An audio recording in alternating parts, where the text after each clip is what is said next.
अस्सलाम वालेकुम। स्टार्ट लेंगे हम हार्मोन से। हमारा चैप्टर नंबर 4 चल रहा था बायोकेमिस्ट्री का। पहले हमने इससे पहले प्रोटीन्स, अमाइनो एसिड्स और न्यूक्लिक एसिड्स के बारे में पढ़ा है। अब इसी चैप्टर में हमारे पास एक और हिस्सा है हार्मोन्स। हार्मोन से सभी फैमिलियर होंगे। हार्मोन्स बेसिकली हमारे पास क्या होते हैं, ये जो है केमिकल सब्सटेंस होता है जो सक्रीट होता है बॉडी फ्लूइड्स में। और कहाँ से सक्रीट होता है? वन सेल से, ये ग्रुप ऑफ सेल्स से। और इसका बहुत ही ज़्यादा जो है मेटाबॉलिकल फंक्शन होते हैं हार्मोन्स के। हमारी बॉडी के तकरीबन फंक्शन जो हैं हार्मोन्स ही कंट्रोल कर रहे हैं।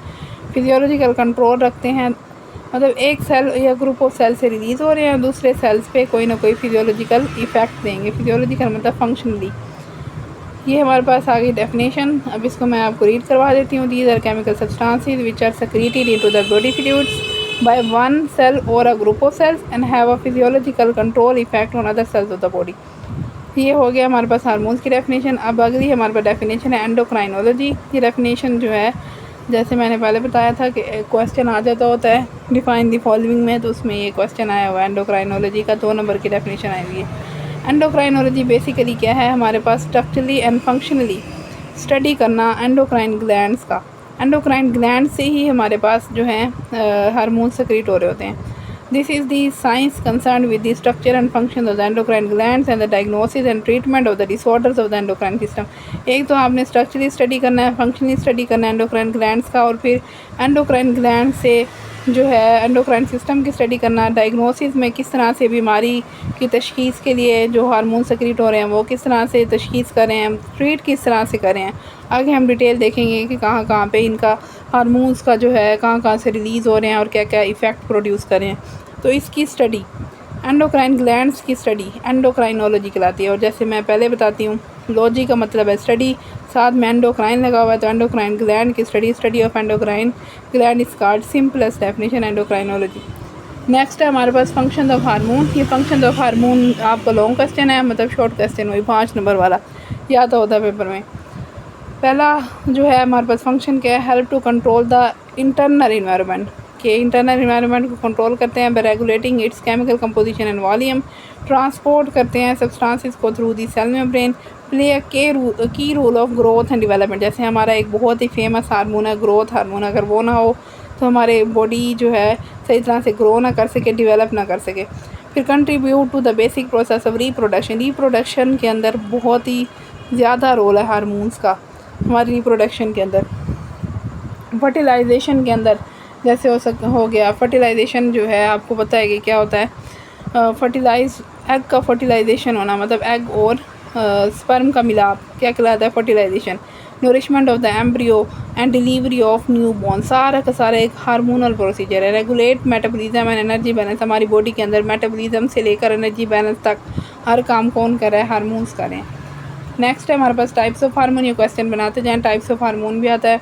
हमारे पास जो है 2 तरह के हार्मोन्स हैं, लोकल हार्मोन्स और जनरल हार्मोन्स। लोकल कौन से होंगे, जो है जहाँ से रिलीज़ होंगे उसी जगह पे इफ़ेक्ट करेंगे। जनरल हार्मोन्स क्या होंगे, जहाँ से रिलीज़ होंगे उस जगह पे भी इफ़ेक्ट करेंगे, पूरे सिस्टम में भी करेंगे। मतलब जैसे मैं बताती होती हूँ लोकल एंड सिस्टमिक, वैसे ही हमारे पास लोकल और जनरल है। लोकल हार्मोन्स क्या होंगे, these have specific local effects on the body like acetylcholine, example the way secretin और कोलिसिस्टोकाइनिन। जनरल हार्मोन्स मतलब वही सिस्टमिक वाले, these effects body cells far away from there points, जहाँ से रिलीज़ होंगे उसके अलावा बाकी जगह दूर दूर तक अपना इफेक्ट देंगे। From there points of secretion a few general hormones effect all cells of the body such as growth hormone. अब ग्रोथ हार्मोन जो है ज़रूरी तो नहीं है कि सिर्फ हाथों की ही ग्रोथ को बढ़ाएगा, फ़र्ज़ करो या टांगों की बढ़ाएगा, बाकी सारी चीज़ छोटी रह जाएगी। अब उसने पूरी बॉडी की ग्रोथ को बढ़ाना है, जैसे थायराइड हार्मोन हो गया।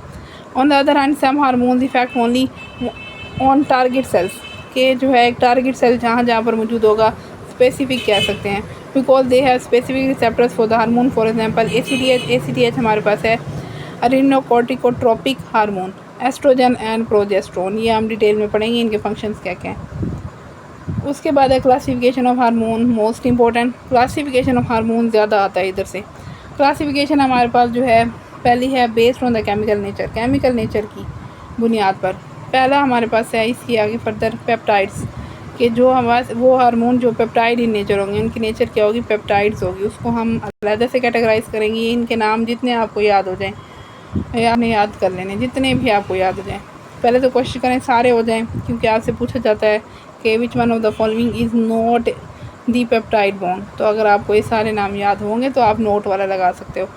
इंटीरियर पिट्यूटरी हार्मोन्स जो इंटीरियर पिट्यूटरी से रिलीज़ हो रहे हैं, जैसे ग्रोथ हार्मोन और ACTH, प्रोलैक्टिन हो गया। पोस्टीरियर पिट्यूटरी ग्लैंड है, उधर से हमारे पास हार्मोन सक्रीट हो रहे हैं। पोस्टीरियर पिट्यूटरी हार्मोन्स जिसमें ADH है, ऑक्सीटोसिन है। ADH के एंटी डायूरेटिक हार्मोन है। आइलेट्स और लंगरहैंस है, इसमें इंसुलिन, ग्लूकागोन और सोमैटोस्टैटिन है। फिर थायराइड ग्लैंड है, थायराइड ग्लैंड से क्या रिलीज़ हो रहा है, कैल्सिटोनिन। पैराथायराइड ग्लैंड, ये भी याद रखने आपके पास MCQ आता है कि एंटीरियर पिट्यूटरी हार्मोन से आया हुआ है, कौन सा हार्मोन रिलीज़ होता है, आपने लगाना है ग्रोथ हार्मोन और ACTH या प्रोलैक्टिन। MCQs में ज़्यादा ऑप्शन ग्रोथ हार्मोन का पूछा हुआ है कि ग्रोथ हार्मोन जो है कहाँ से रिलीज़ होता है, एंटीरियर पिट्यूटरी ग्लैंड से, एंटीरियर साइड से। थायराइड ग्लैंड से रिलीज होता है कैल्सिटोनिन, वैसे ही पैराथायराइड ग्लैंड से पैराथायराइड हार्मोन।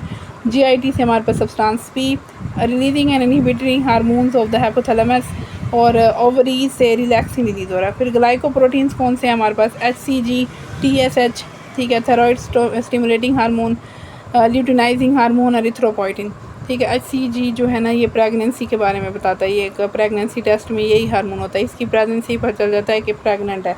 स्टीरॉइड्स में हमारे पास कोलेस्ट्रॉल डेरिवेटिव्स की बात करें तो एडिनल कॉर्टेक्स से एल्डोस्टेरोन, कोर्टिस्टोल, रीनल एंड्रोजेंस, ओवरीज से एस्ट्रोजन और प्रोजेस्टेरोन, और टेस्टिस से टेस्टोस्टेरोन।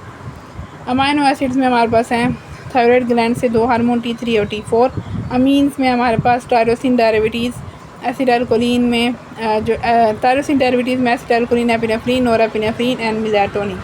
अब आपके पास ये क्लासिफिकेशन हो गई हार्मोन्स की, बहुत इंपॉर्टेंट है। नेक्स्ट हम इसकी आगे हार्मोन स्टार्ट करेंगे अगली क्लास में।